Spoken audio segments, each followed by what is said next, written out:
बड़ी सुहावन लागे। आजू हे बतलहम नगरिया बड़ी सुहावन लागे।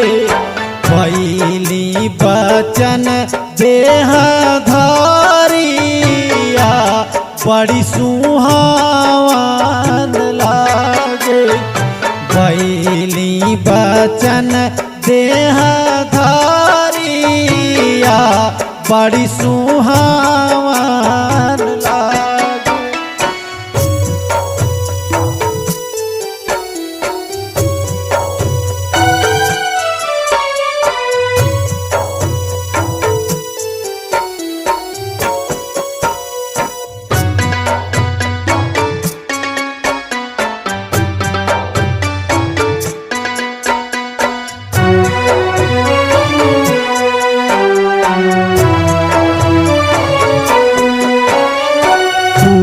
भइल विधि का हो लिखल विधनवा।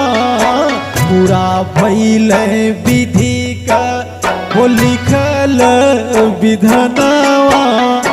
जीवन के उद्धार करता लेहल जनमावा।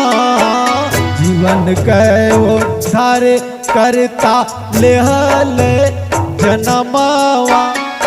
तोरा माँ चल गौवा जवरवानो बड़ी सुहावन लागे। आजो हे बतल हम नगरिया बड़ी सुहावन